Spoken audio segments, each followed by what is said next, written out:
The following production is part of the We Be Geeks podcast collective.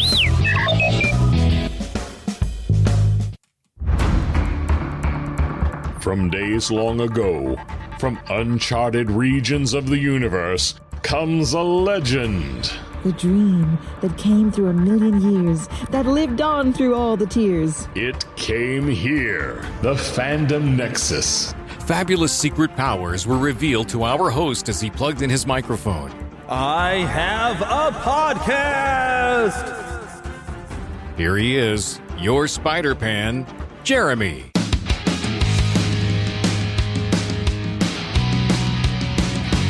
Hello, and welcome back to yet another show where I'm flying solo again. This is kind of odd, being back here flying solo, like for the second week in a row. It's kind of starting to happen a lot now. I need to start getting more time where I can coordinate with people to have my regular co-host on there, and I think Eric has even got more time, and I don't know. I think if I could coordinate better, and if I had a bit more regular scheduling, I'd probably be able to have my co-hosts on with me and have a lot more fun interactions. But as it is, I'm here on my own again. We're going to have some fun today. I've got a few trailers, a little bit of news, but, actually the day that I'm recording it, and I meant to record this a little earlier, but I've been kind of not feeling well and had some doctor's appointments and stuff.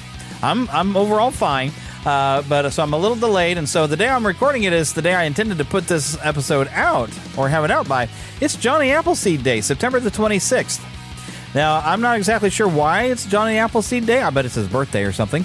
But I've gathered a bunch of information we're going to go through. We're going to talk about John Chapman, also known as Johnny Applesead, which actually we did cover him way back, I think, probably at least 9 years ago, back when, or near the time when this show had started. It was Jesse and I had covered John Chapman, and we're going to talk about some of the same things, where the Disney animated feature, it's part of, Melody Time? And so we're going to discuss that. I tried to find some stuff about behind the scenes on that. Didn't really find a whole lot, but we're going to discuss that and a whole lot of other things because we're kicking fall off properly. And when it's fall, that's when I want not only some pumpkin spice, but I want some apples. Cinnamon apples, anything cinnamon apples. And it turns out my wife likes to go camping at the end of September. We did it last year to much disaster. She tripped and fell because we forgot to bring a lantern. We had bought a lantern, a good lantern, and some flashlights, and left them on the kitchen table. Well, she tripped and she hit her head really bad. We went to the emergency room to make sure she was okay. Ended up spending the night there. Didn't really get much sleep. Then I had to drive home. Kind of ruined the camping trip. I don't know that I've really had any camping trips that I ever had nothing but fun and enjoyment out of. There's usually a disaster involved, or something goes wrong or something just irritating. I've never really enjoyed camping. I try for Heather's sake. I try. My wife likes to go, and she booked us in to go next weekend. So we probably will not have a show next weekend. And I'm going mainly because by the time we get to Bennett Springs, it's going to be dark, and we have a large tent. It's hard to put up by yourself, and I didn't want to have to do it in the dark, and I felt bad for her, so I'm like, okay, I'm coming down just for the sake of helping to set the tent up and tear it down, because it was a real pain last year. And we got into our campsite late, and it was dark. We found out we didn't have our lantern. We couldn't see what we were doing. It was just horrible. So, my phone is dinging at me. I'm going to have to put my phone away somewhere. Someone's trying to message me. But so I'm going almost under protest camping next weekend. So we probably will not have a show come out next weekend. So just so you know.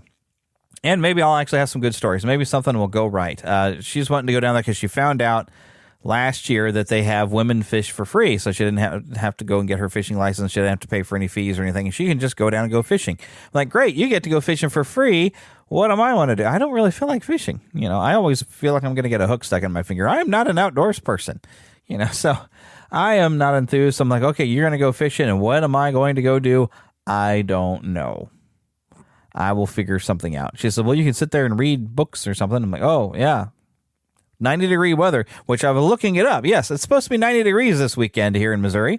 So, yeah, sitting around reading a book in 90-degree weather, really sounding that fun. So, if I convince myself of it, I'm probably not going to go. But I feel bad, if I sent her off by herself and she'd have to set that tent up by herself. So she's excited. I'm going to end up ruining her trip, though, because I'm not going to be having fun. I know I'm just going to bring her the whole thing down. I just know it. But anyways, enough of me dragging on about that. Let's get on to some normal stuff. What have I been watching? Now, this is a bit of an interesting change of pace. So the head boss guy, I work at a television station it's 45 miles away from home. I know that because I've looked it up this week. But we boosted the power a while back, and the boss man, has been asking if I can pick up the station here where I live. Now, where I'm at, I've got all the Kansas City stations, where I don't get our workstations in there. And I thought, well, okay, maybe if I got a better antenna, I could get it. So I went and I got a new antenna. I put it on the TV, and no, still not picking it up. But that's also where, it's an RCA antenna. It's supposed to reach 65 plus miles away. Okay. And it had a recommendation for an RCA app that basically looks for towers. And that's where I found the KQTV tower is 45 miles away. I'm like, hey, that's within 65 miles. I should be able to get it. After doing the channel scan twice on my TV and even manually punching in 2.1, I cannot pick up that station. So I was like, okay. Now, the fun thing is a whole lot of other stations have popped up, and so we actually sat and watched some regular TV, watched Big Bang Theory, and watched an episode of The King of Queens and stuff like that. So I'm like, yeah, we actually watched some normal regular TV, not on a streaming device, which I have not done. I don't do that much. And it is nice, though, with this antenna. I can pick up a lot of local channels better, and I'll be able to watch Chiefs games a little easier without having to use a streaming service to watch a Chiefs game. I can actually watch it as it happens live, so that'll be fun. Even today, I've tested out, and I think I'm going to take the thing back because it didn't work out like I thought, but I got one of them. It's like a digital tuner of sorts. Imagine, you have your cable box that your cable comes in through. Well, this is basically a box that I hooked the antenna up to, and I thought, well, maybe with this, maybe I can channel scan or manually input a channel and get some of those channels up there. Still didn't work. The only reason I might almost think about keeping it is because it would have some DVR capabilities, so I can record programs, and it actually did show up a little bit more information on some programs. Only thing is, I'm hooking it up with just three cables, the two audio and the one visual cable, to where it's standard definition. Now, it does have a port for an HDMI cable, and I can go buy an HDMI cable, but I don't have any ports in the back of that TV open right now for HDMI. It's loaded up. I think I have like 3 ports, and one's got the Roku, one's got a Blu-ray player, and one's got a Nintendo Switch plugged into it. So I'm kind of out of ports. So I'm kind of wondering, though, have they gotten to the point where an HDMI where you can have a splitter or something where you can share a port? I don't know. I might have to look into that. But yeah, as it is, I'd be watching stuff in standard definition if I use the thing, which I think I would only mainly use it to record some DVRs for like some programs that I want to be able to watch that's on regular TV, which the only thing I would watch regularly is America's Funniest Videos. But yeah, it was kind of different. Watch it on a regular TV. So what have I been playing, though, this week? Now, this is where it gets a little bit more interesting, right? So we know, of course, I've mentioned we've started Scare Play 2023. Sure, it wasn't October, but I've already ahead and kicked it off. And so I have been playing the Resident Evil 4 DLC Separate Ways, which is Ada Wong's storyline that goes on at the same time as Leon Kennedy's. And I did complete that. You can find that complete video on the Neverland official gaming channel, as well as my first time ever playing Phasmophobia, which I need some people to play with on Phasmophobia. It's meant to be a multiplayer game, and I went in on my own. And I don't want to spoil and everything, but I think I was able to. Yeah, I was able to talk because I was at the computer, so I was, had my microphone hooked up. So I don't want to spoil my train of thought of exactly what had happened. But I went through the training and then went through my first mission.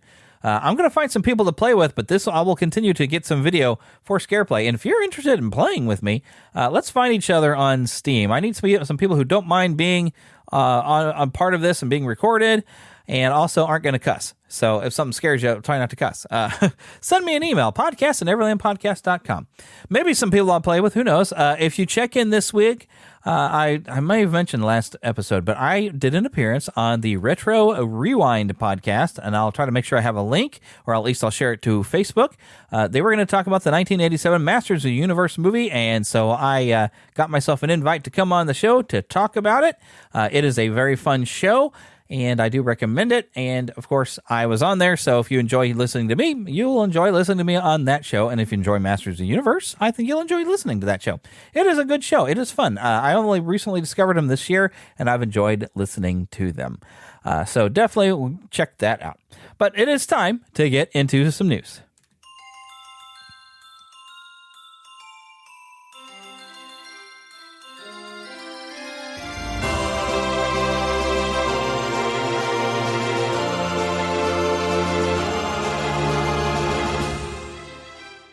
Spanning the Disney and geek universe to bring you the best in comics, toys, movies, and entertainment. This is news from around Neverland. All right, a few different things going on. In fact, I'm seeing stuff. I went to Variety's website where I had my first story here, but I'm seeing a lot of things on the side. Some popular stories.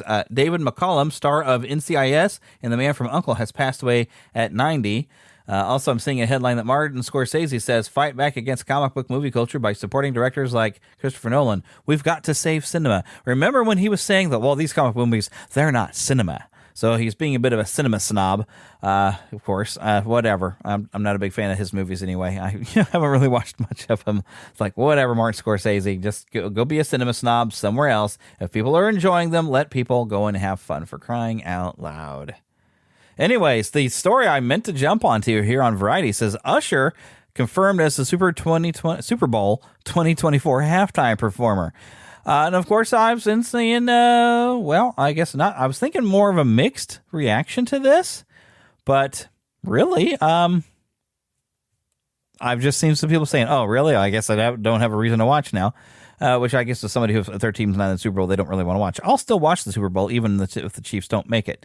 Of course, I've got pretty good odds the Chiefs going to make it, which, oh my gosh, we got some fun stuff to talk about on that. But Usher, and it looks like he's got some quotes here. It says, it's an honor of a lifetime to finally check a Super Bowl performance off my bucket list. I can't wait to bring the world a show unlike anything else they've seen from me before. Thank you to the fans and everyone who made this opportunity happen. I'll see you real soon. The halftime show, of course, Apple Music, the NFL, Rock Nation announced it on Sunday. The game's taking place at Allegiant Stadium in Las Vegas, Nevada, Sunday, February the 11th, going to air on CBS. Now, I'm not familiar with a lot of Usher's music. The only thing I can think of is, wasn't he in Sister Act 2 when he was young? I don't know. But I'm thinking maybe that's who he is. I don't know. I'm not familiar with Usher's music, so... now, a lot of people would rather have some classic, some rock bands or whatever, and, we keep getting the MTV stuff and whatever. I don't know. I'm not that interested in Usher, but I'm like, okay, whatever. There's people who are going to enjoy it, so whatever. Let you guys have fun with your halftime show. So, next little bit from Variety. Michael Caine doesn't understand the need for intimacy coordinators. In my day, you just did the love scene and got on with it. Well, they're talking to him because he's got a new movie coming out. And he says, thank God I'm 90 and I don't play lovers anymore, is all I can say. He has mentioned, I am 90 now and I can't walk properly and all that. I'm am retired right now. The interesting thing is he's talking about his film, the British-French drama, The Great Escaper. As a real-life World War II veteran, Bernie Jordan, the film co-starring Glenda Jackson, is based off the true story of Jordan, who snuck out of his nursing home to attend the 70th anniversary D-Day commemorations in France in 2014. So guess what? When we get to the trailer park, I've got a trailer for you for that. But, there's one thing I do want to bring up, of course, in news, because this has just been kind of how fun the week has been since Sunday, or actually for at least a couple of weeks. Now, I haven't followed up on this because I don't really get into celebrity gossip and everything, but there's some sort of friendship, maybe more, or I don't know, with Travis Kelce, our tight end here in the Kansas City Chiefs, and Taylor Swift. And it was enough to where he invited her to come to a Chiefs game, and she accepted and got to sit up in his booth with his family. And, of course, the NFL coverage of the game had to show that Taylor Swift was up in the booth. So now it's become a pop culture thing. Apparently, if what I'm hearing is correct, Travis Kelce jerseys are selling like hotcakes now. So I already have one. My buddy Seth got me one for Christmas, so I have a Travis Kelce jersey. But I forgot to pull up my Facebook page. There was, of course, some funny because the only things I know about Taylor Swift, other than I completely disagree with some stuff that she has said, she's very kind of left-leaning, and we don't tend to agree on stuff. So there's that. Not a fan of the cult of Taylor Swift, but I know that she typically ends up writing an album when she has a breakup, which I've said to my wife on many occasions. If she's built an entire career off of her breakups, the one common factor in every one of her breakups is her. So I don't think it's the guy's fault. Personally, I don't know. I can't say for sure. But, it's one of those things you got to think about. But I found this meme. It says the top 10 song titles for the first Taylor Swift breakup song after Travis Kelce. Number 10, Illegal Use of the Hands. Number 9, Don't Rush Me. Number 8, You're Gonna Miss My Tight End. Number 7, Fourth and Short. Number 6, Why'd You Drop Me? Number 5, We Spiraled Out of Control. Number 4, Too Many Women on the Field. Number 3, I Don't Sit the Bench. Number 2, Your Motion in My Backfield. And the number 1 song title for the first Taylor Swift breakup song after Travis Kelce, Your Ego Gotta Go, a.k.a. YI8687. And yeah, I usually don't get a top 10 list from me except for when we're talking about some sort of movie or something. But there you go. So, yeah, I hope you enjoyed that. Okay, enough of that nonsense. Let's go to the trailer park. Mama, another gator got in the house. Another gator? Give me that sugar. Come here. Get him, Mama. Get that gator. The Neverland Trailer Park. Okay, as promised, here's The Great Escaper, Michael Caine at age 90, playing a 90-year-old man.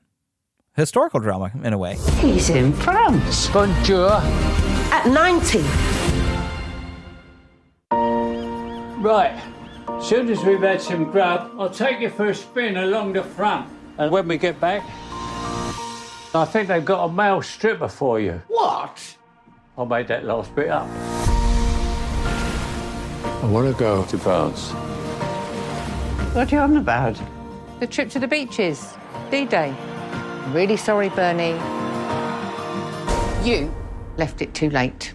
I couldn't leave you all on your own. Unless you have to. Where is he?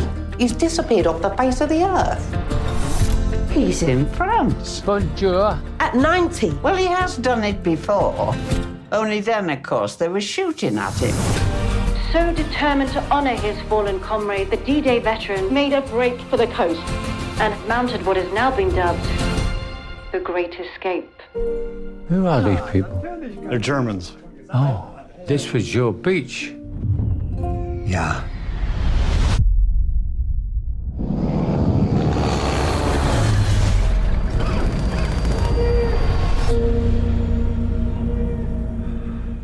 Me too.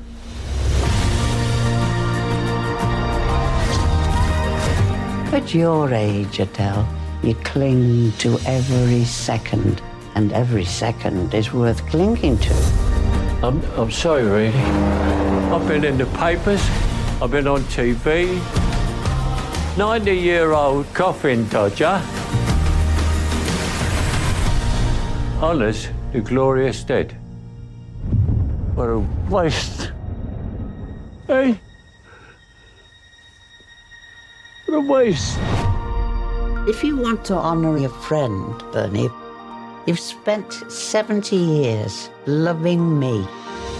I'd go anywhere with you. We have never wasted 1 second of our time together.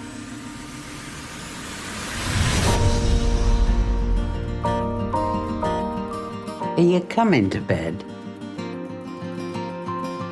Yours or mine? Ooh. So this is coming to theaters October the 6th. Let me read you the description here. It says, in the summer of 2014, Bernard Jordan, played by Michael Caine, made global headlines. I don't remember hearing this story.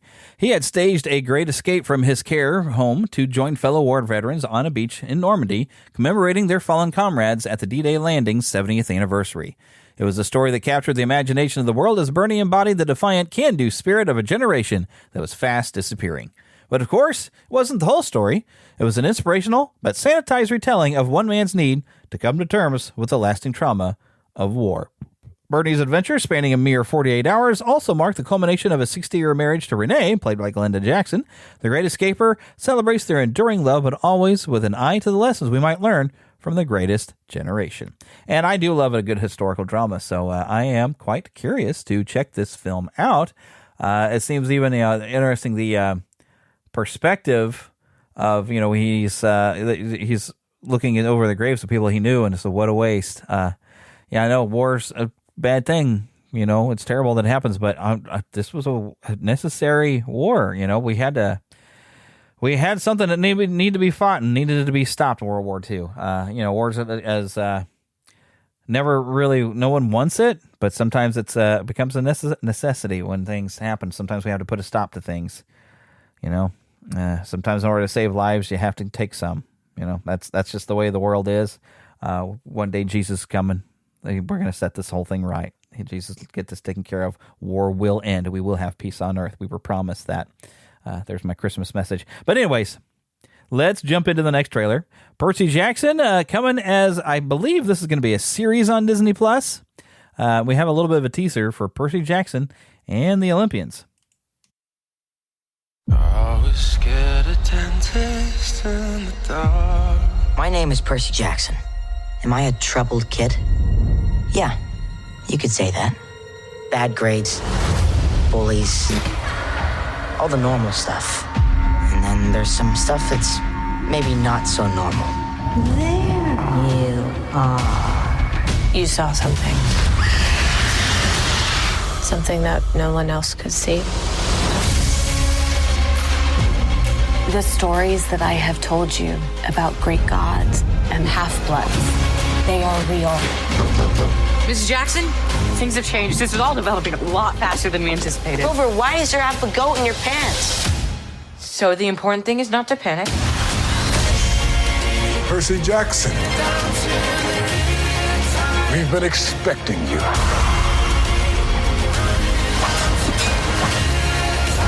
The Master Bolt has been stolen. That is your quest. Remember what I taught you.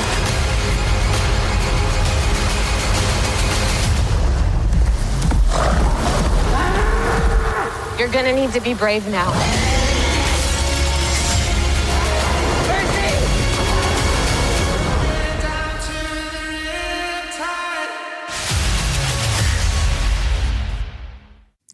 All right, so we've got a 2-episode premiere. I looked away from the screen right when it was saying exactly when it was, but I'm sure it says it here in the description here. But it says, Percy Jackson and the Olympians tells the fantastical story of a 12-year-old modern demigod, Percy Jackson, who's coming to terms with his newfound supernatural powers when the sky god Zeus accuses him of stealing his master lightning bolt. Now Percy must trek across America to find it and restore order to Olympus.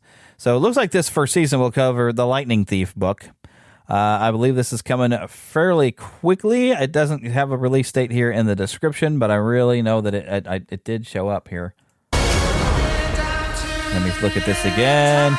December 20th. Okay, there we go. December 20th, we'll get a 2-episode premiere. And like I said, I think each season, provided they keep going with this, will probably cover one of the books. Basically, looking at this, though, that it's clear Disney was once again trying to make a checklist of their diversity boxes. Hopefully they focused more on telling the story and doing a good job of it more than they are trying to click all their diversity boxes. But modern Hollywood and modern Disney don't seem to do that. They focus more on their diversity boxes than they do telling good stories here half the time. But, I will check this out. I think I went through at least 2, maybe 3 of the books at one point, although I don't really remember much. So I'll take a look because, I studied Greek mythology in school, and I was part of the mythology club in high school. So, it's kind of a fun thing for me. Here's something that I'm not interested in, but maybe you are. We've got another trailer for The Hunger Games, The Ballad of Songbirds and Snakes. And so, because you might be a fan, I'm going to play this trailer for you. Mr. Snow, after everything you've seen out there in the world,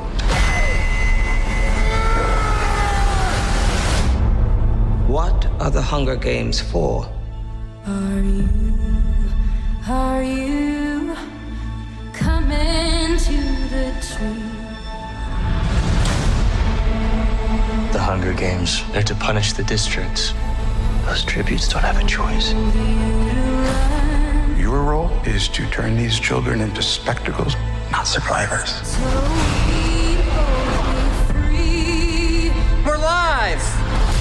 Smile. It's why we have teeth. Imagine it was your name that they pulled. Strange things can happen here. I just want to know that somebody still cared about me, that I was still of value. Welcome to the Capitol. You look like you shouldn't be here. I shouldn't, but I'm your mentor. A rebel. I am gonna get you out of here. If you want to protect people, then it's essential to accept what human beings are and what it takes to control them. Let's see you use that famous snow charm. You seem like a good man, Corleone Snow. I have seen what war does to people. Fueled with the terror of becoming prey. See how quickly we become predator? I want my enemies to see a rainbow of destruction engulfing the world. You're monsters! All of you! Good luck with that poor little songbird. Where is she?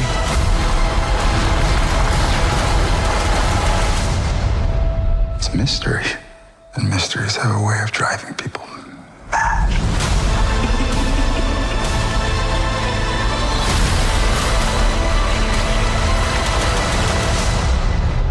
Mr. Snow, let me ask you one final time. What are the Hunger Games for? Hanging tree.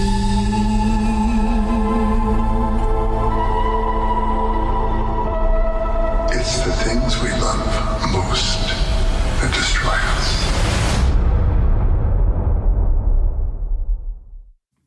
Alrighty, so this is coming to theaters November 17th, starring Tom Blythe, Rachel Ziegler, which might hurt me be a detriment. Some interviews she's given for Snow White, she's definitely lost points for a lot of people, I guess, for her antics and things that she has said. So that might be a detriment to this film. I don't know. But then again, I'm sure this is going to do well. There's enough fans of this series that I'm sure plenty of people are going to go see this. Also, of course, Peter Dinklage, also somebody involved with the same movie that Rachel Ziegler is, who has said something stupid. Hunter Schafer, Joss Andres Rivera, Jason Schwartzman, and Viola Davis. By the way, if you text 717-THG-MKJY, it says you can enter the games. Something to do with, I guess, a Lionsgate thing.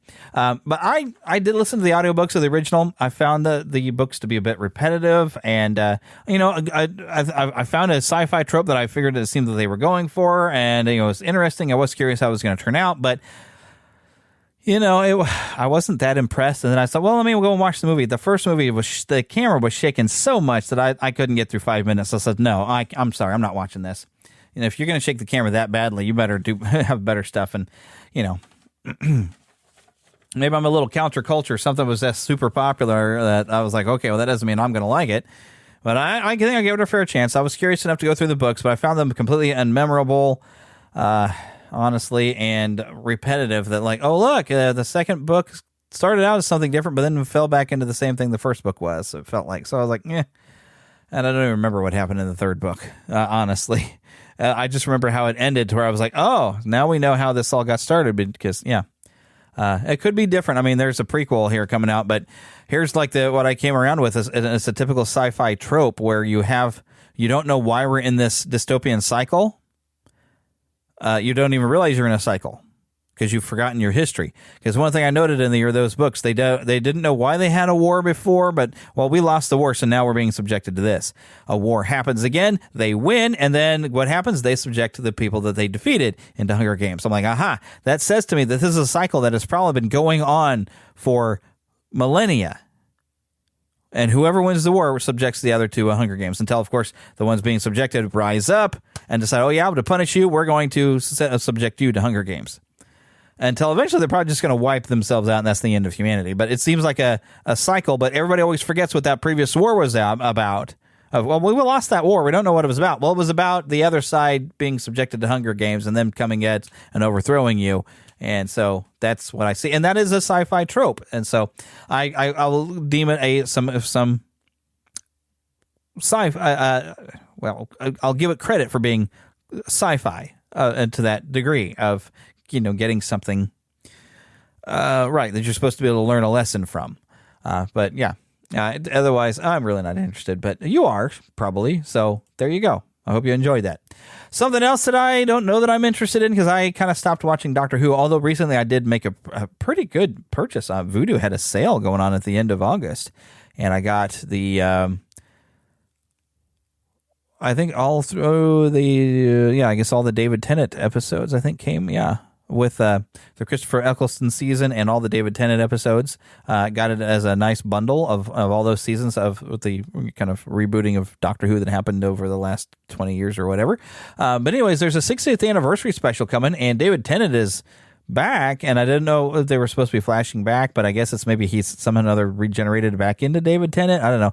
They're just making it up as they go, and they're not keeping from anything I've heard here lately of what they've done with the show. They've just kind of been tanking everything that was the established lore of Doctor Who and just messing with it.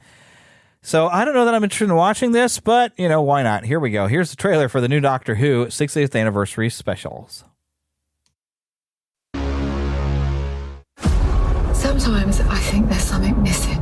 Like I had something lovely. And it's gone. I lie in bed thinking, what have I lost?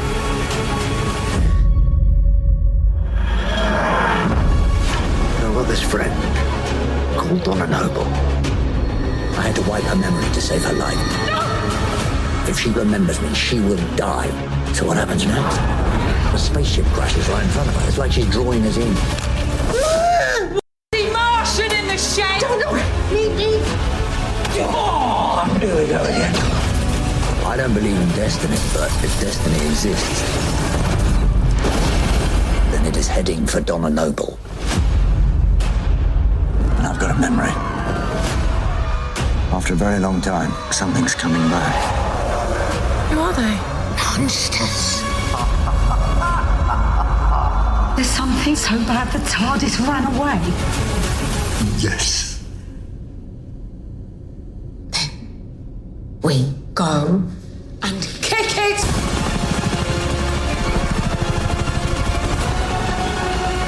Kate Lethbridge Stewart! What do we do this time, Doctor? How do we fight the human race? Something entered this world. Oh, but he is recognizing me. Who is he? The one who waits. Open fire! Why does it have to be this? Your fight is with me!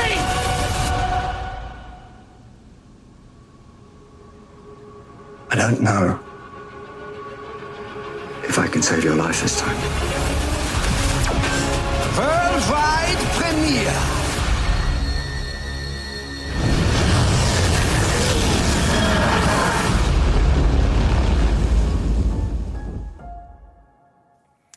Alrighty, so yes, that's the 60th anniversary special. The description here says Destiny isn't done with him just yet. Doctor Who returns with 3 special episodes coming soon to iPlayer.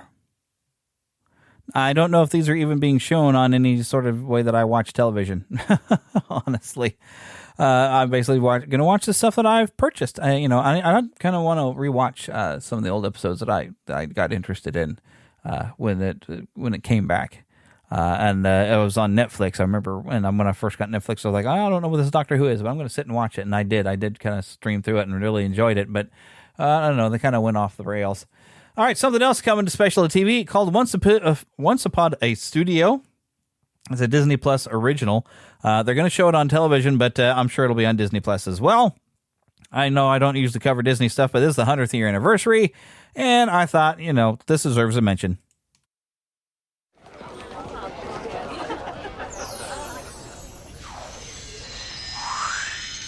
Is that it? They all gone? Oh, boy! Come on, Minnie. This is it. Let's get the gang. Yoo-hoo! Picture time, guys. Okay. Come on, everybody. Here we go.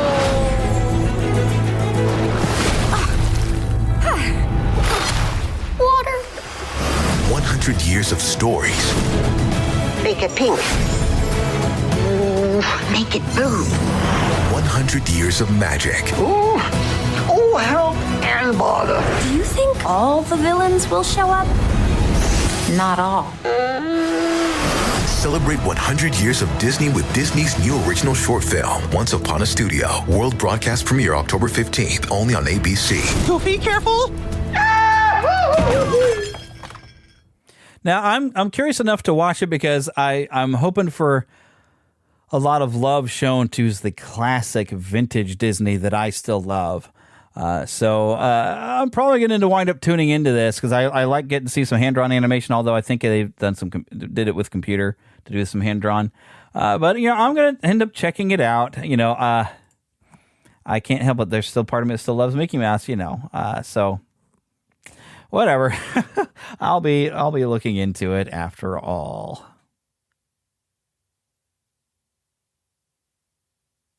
All right, now it's time to get into some main content. We're going to talk a little bit of history. First, let's see when you look up Johnny Appleseed on Wikipedia, you get a little bit about John Chapman, born September 26th, 1774, and passed away March 18th of 1845. He was an American pioneer, nurseryman, introduced apple trees to large parts of Pennsylvania, Ohio, Indiana, Illinois, and present-day Ontario, as well as the northern counties of present-day West Virginia.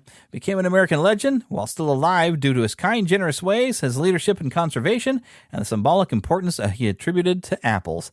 He was also a missionary for the New Church, Swedenborgian, and the inspiration for many museums and historical sites such as the Johnny Appleseed Museum in Urbana, Ohio. I kind of actually like to see that museum. Now, we did a little looking into the New Church last time we spoke of this because I wasn't sure what it was. It's kind of a mixed congregational and Episcopal polity. It's been around for 236 years. The New Church, or Swedenborgian, is okay, I'm probably saying it wrong. This is the New Church. As any of several historically related Christian denominations that developed as a new religious group, influenced by the writings of scientist and mystic Emanuel Swedenborg. Swedenborgian organizations acknowledge that they believe it to be the universal nature of God's church. All who do good in accordance with the truth of their religion will be accepted into heaven, since God is goodness itself, and doing good joins one with God. Swedenborg published some of his theological works anonymously. His writings promoted one universal church based on love and charity, rather than multiple churches named after their founders and based on belief or doctrine. Now, the problem is this is not an actual biblical stand, right? God is not just goodness, and we are not getting into heaven based upon our works or doing good in accordance with the truth. That is not how it works. Jesus died to save us. We can't get in there of our own works, lest anyone should boast. You'll find that in the New Testament. The Bible actually says that. This is a works-based theology.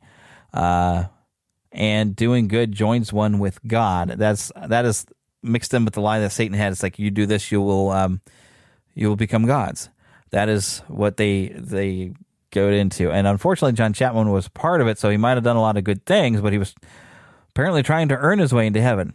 Now, of course, the Disney cartoon did not go into that, but knew that he was a religious man and give us some good quality stuff in the Disney cartoon and some good songs. The Lord is good to me, and so I thank the Lord, and some really great songs.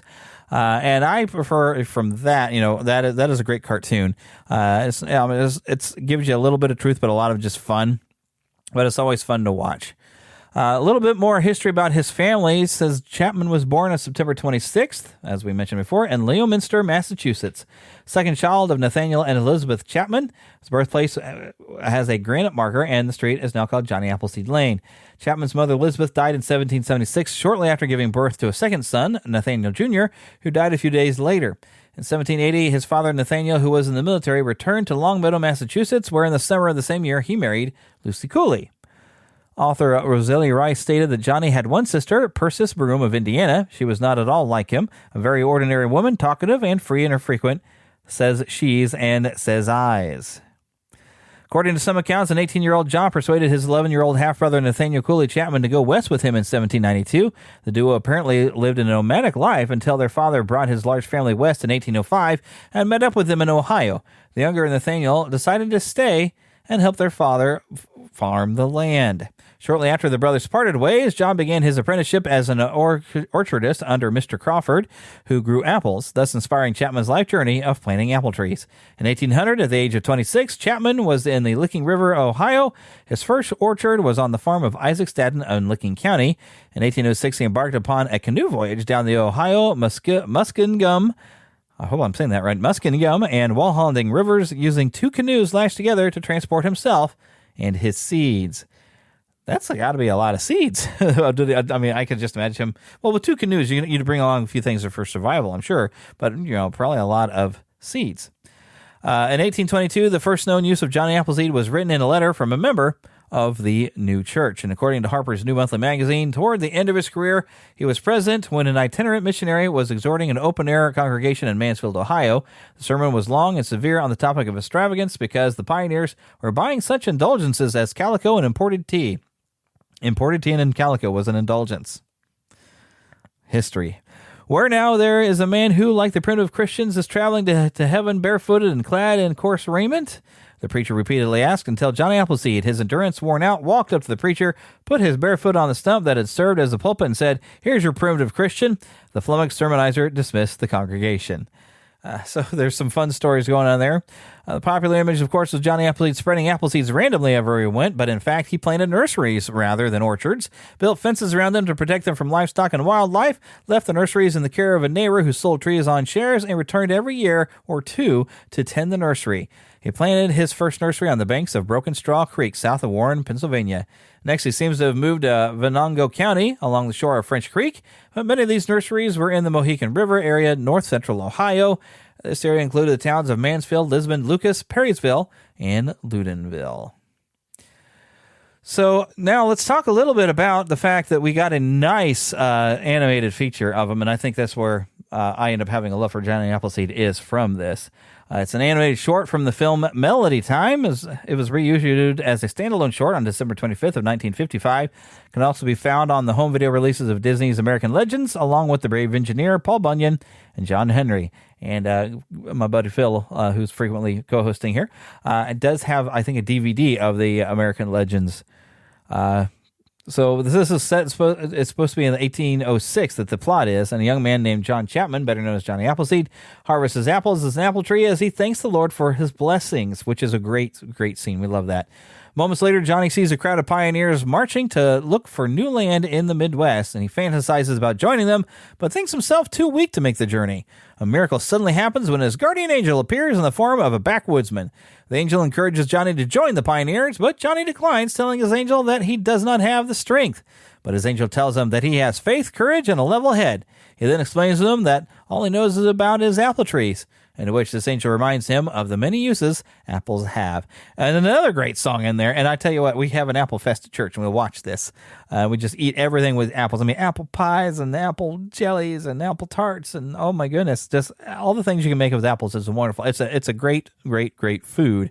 And, hey, you eat one a day and you keep doctors away from you, right?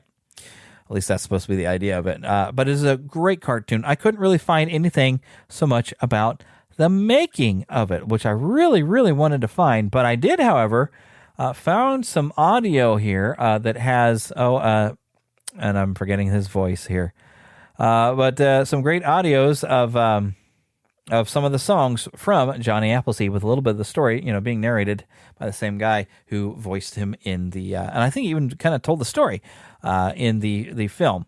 So let's take a listen to that, and then we'll be back to wrap up the show right after that.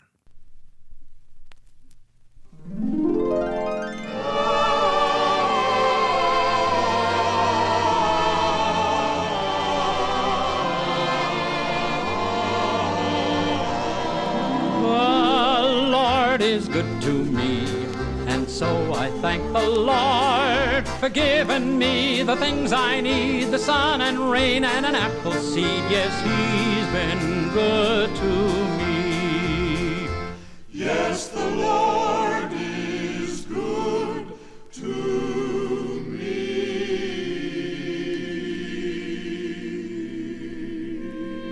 Do you hear that song? Well, that was a song a brave pioneer used to sing a long, long time ago. Now, usually we think of pioneers as big, strong men who chopped down trees and shot bears and Indians. But this pioneer was different. He was a little man, and, well, kind of funny looking, because he wore a tin pot for a hat and a coffee sack for a coat. Under his arm, he carried a Bible, and on his shoulder, a bag of apple seed. His name was John Chapman. But he never shot any Indians, and he didn't chop down any trees either. You see, John believed that God wanted him to go around and read his Bible to people and plant apple trees for them. Now, lots of folks never knew John Chapman's real name, so they just gave him another one. They called him Johnny Appleseed.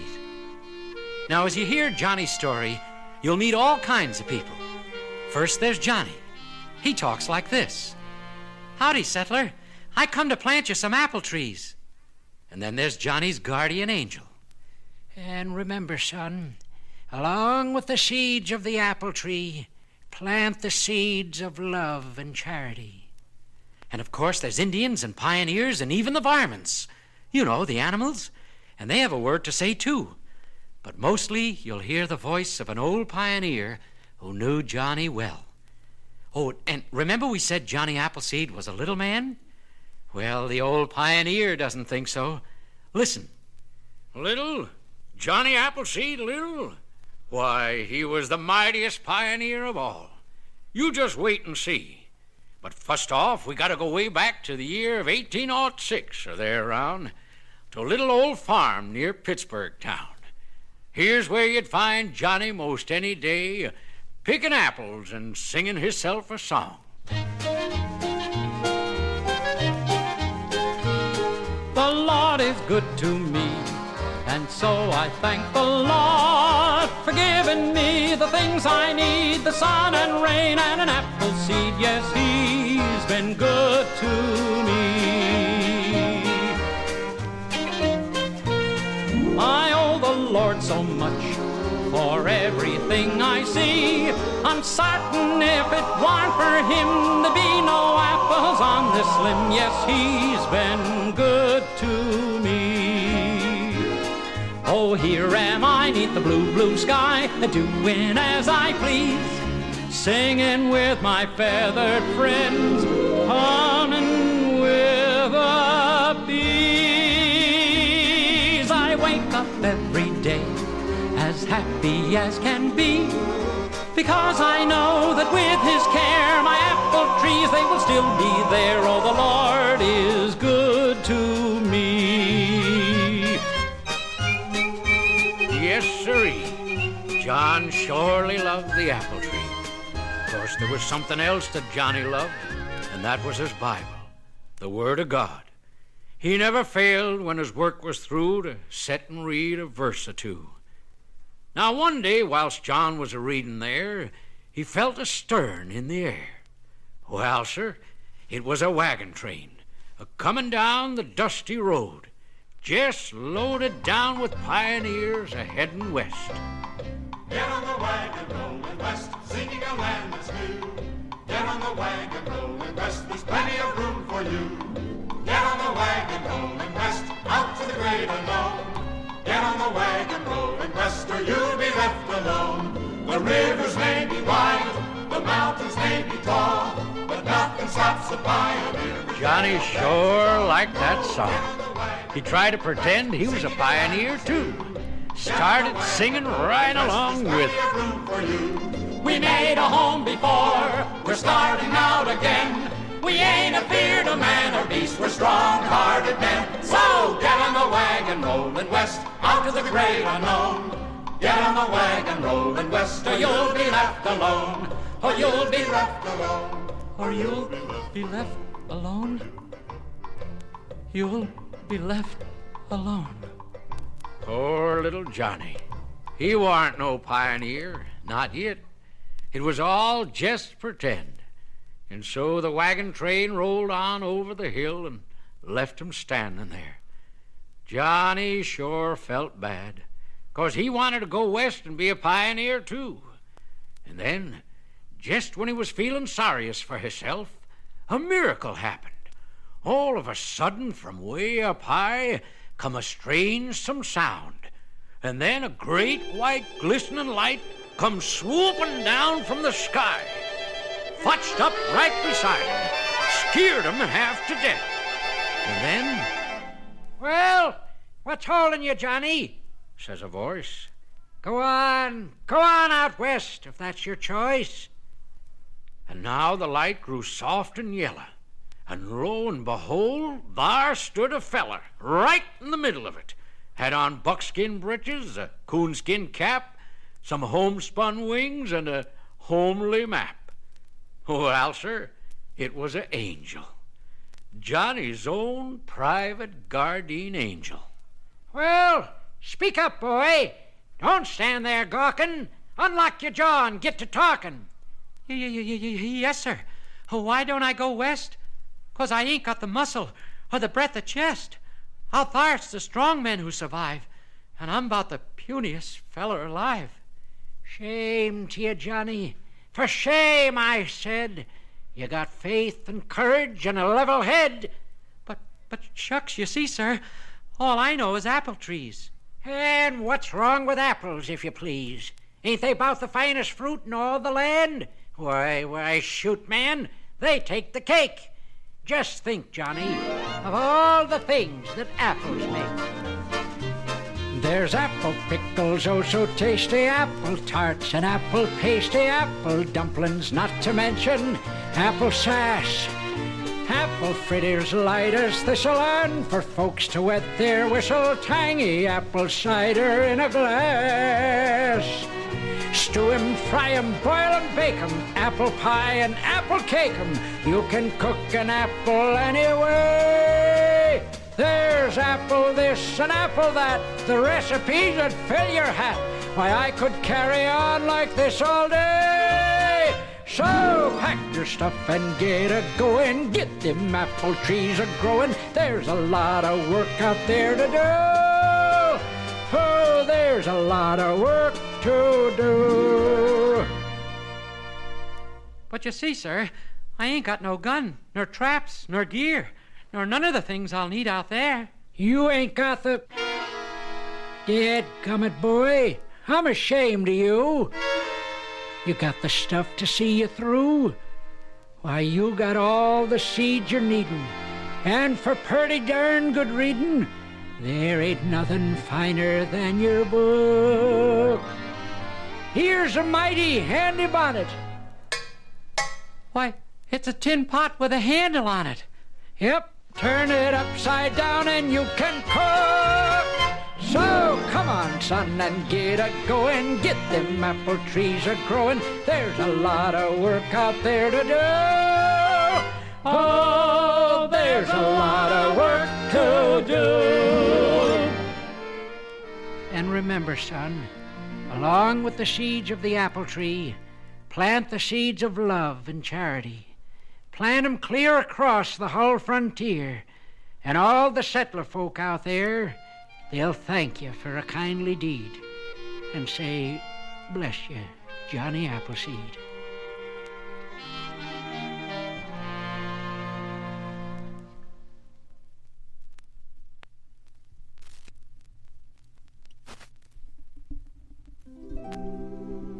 Well, sir, that done it. That's how it all began. That's how Johnny, all alone, set out to meet the great unknown. Now, I just wish you could have seen what Johnny was a-walking into. A great big chunk of forest land that covered all Ohio and Indiana, and every dadgum square mile of her packed full of bars and wolves and wildcat and hostile Injuns and things like that. It was a mighty big and fearsome place for a man to face. A little man, and all alone, without no knife, without no gun. But it never hindered little Johnny. He just kept walking, walking on. Walked through sunshine, walked through rain, over the mountain and over the plain, through forest trails knee-deep in mire, through roots and rocks and rips and briar. Walked and walked until he found a little spot of open ground with fertile soil and warmsome breeze, a place to plant his apple trees.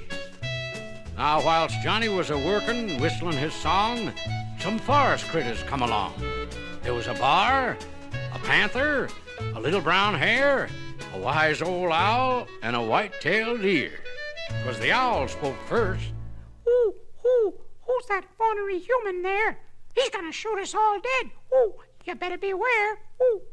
Then the deer spoke up. Now, hold on a minute. If he's the killing kind, how come him to leave his gun behind? What's your opinion, Mr. Hare? I'm scared of that feller. I really be.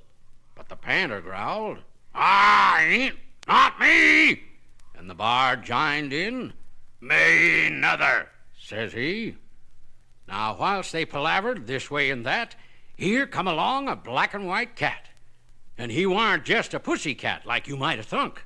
That doggone kitty was just plain skunk. And he weren't scared of no human's wrath. He marched right out into Johnny's path.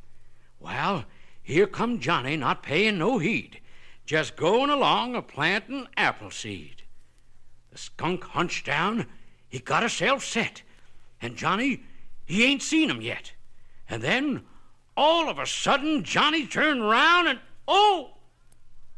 My goodness. Well, what do you know about that?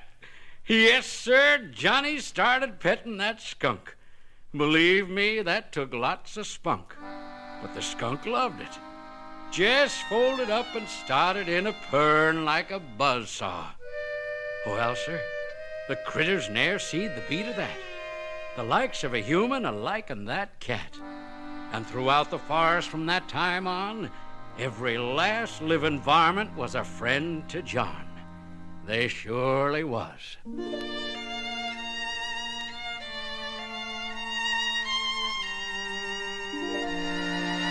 And I make another friend with every seed I sow. Every seed I sow will grow into a tree, and someday there'll be apples there for everyone in the world to share. Don't get to thinking that Johnny went his way with never a cloud to darken his day, 'cause that ain't so. There come a time one darksome night when Johnny seen a fearsome sight, a settler shack ablaze with fire.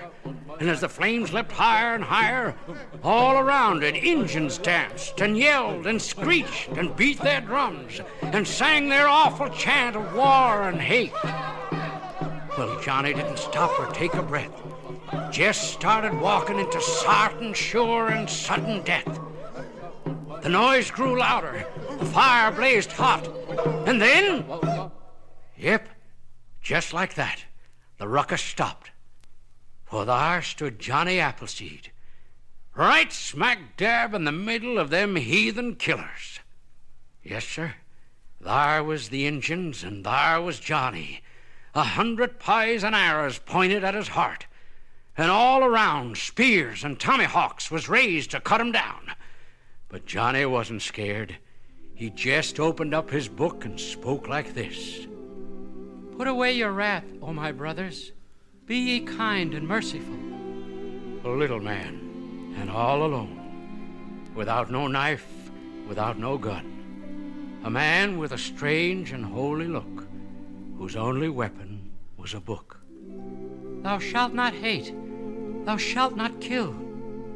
Them Injuns never made a move. Shucks, they knowed better. Why, Johnny Appleseed was the bravest man they ever seen.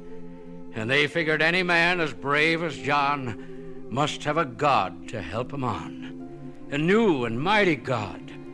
So the heathen Injuns squatted down and listened. And from the heaven high above, there echoed back these words of love.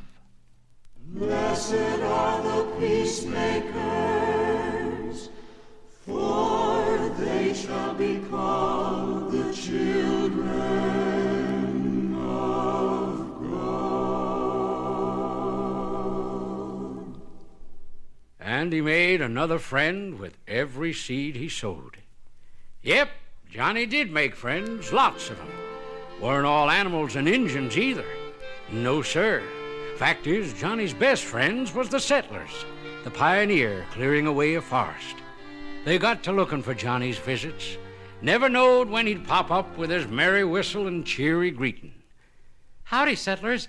I brought you some seeds to plant you an orchard of apple trees. Folks sure was grateful for them trees, too. Thank you, Johnny. Thank you kindly. Sakes alive, Johnny wasn't looking for thanks. He just wanted folks to have apples. But Johnny warn't content to go around just preaching and planting. No, sir. He believed if you really loved your neighbor, then you ought to back it up with honest labor. So he pitched right in, a sawing and a hammering and a helping the settlers to build their homes. 'Twarn't all work and no play, though, not by a darn sight, 'cause the pioneers, when their work was through, found a heap of pleasure, too. Had play parties, shindigs, and dances. And wherever there was music, there was little Johnny Appleseed, sashaying round with the best of them.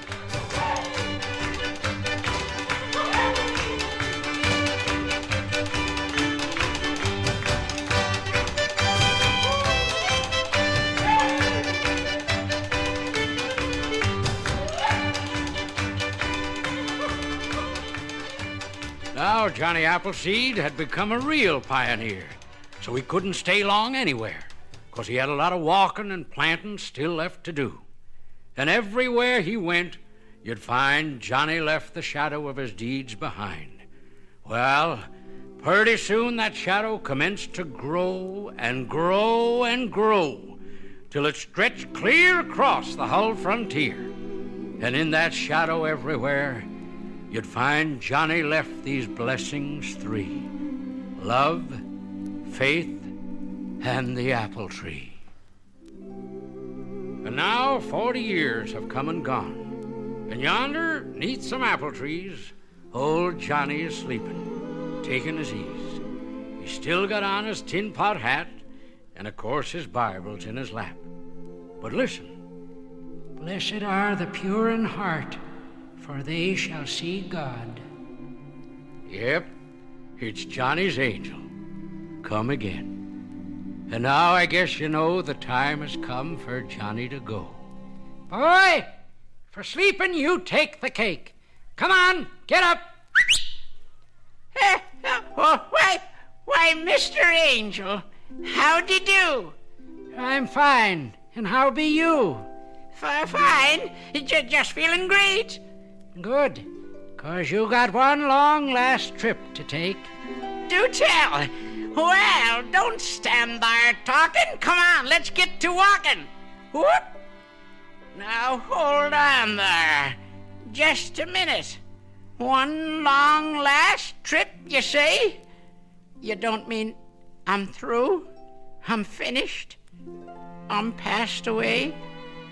Dagnabbit, Angel, I just can't go. And got crops to harvest, seeds to sow. Now, hold on, boy. Down here on earth, your work is through. But up in heaven, Johnny, we need you. Yep, we sure do. You think we'd had most all we please, but we ain't. we're kind of short on apple trees.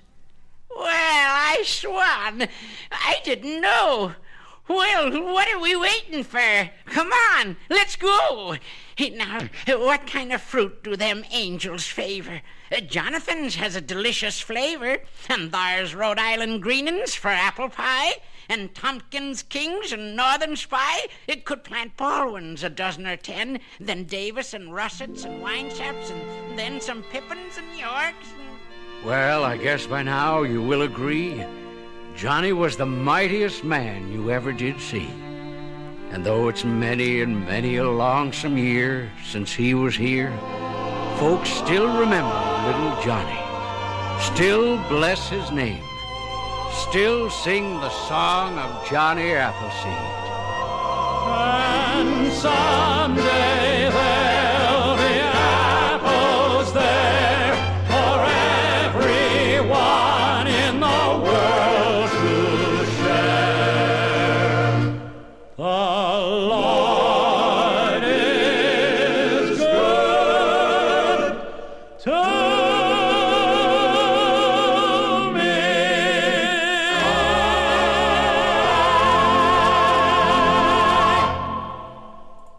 All right, so that was Dennis Day as Johnny Appleseed. I've even heard him. He used to be on the Jack Benny radio program and sing songs on there, and played kind of the character that he was supposed to be, kind of not so bright and just a sweet, innocent, naive kid or whatever. But Dennis Day, very talented. But that's where we're going to wrap the show up.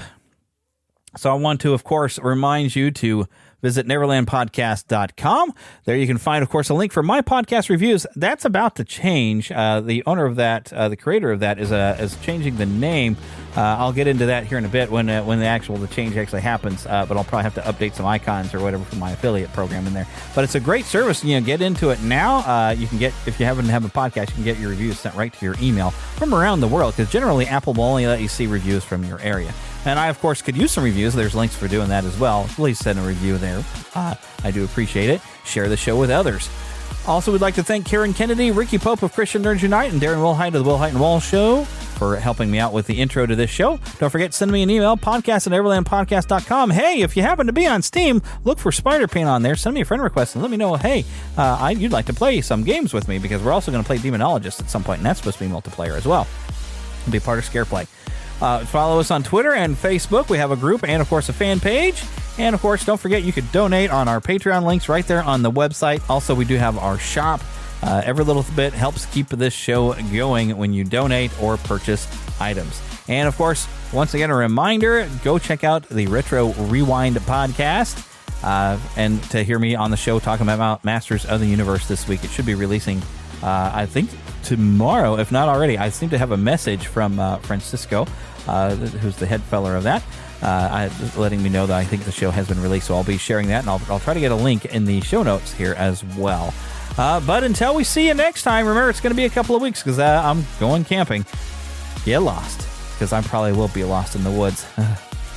All right, but that's right. We need to get lost in an adventure, though, not actually get lost. So I'll see you next time.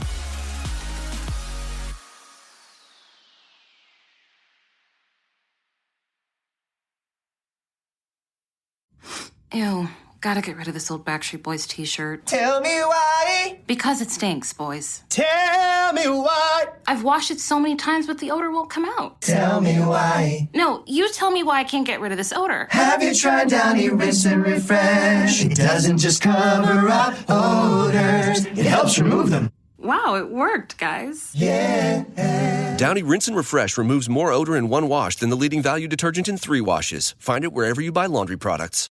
Why don't more infant formula companies use organic, grass-fed whole milk instead of skim? Why don't more infant formula companies use the latest breast milk science? Why don't more infant formula companies run their own clinical trials? Why don't more infant formula companies use more of the proteins found in breast milk? Why don't more infant formula companies have their own factories instead of outsourcing their manufacturing? We wondered the same thing. So we made ByHeart, a better formula for formula. Learn more at byheart.com.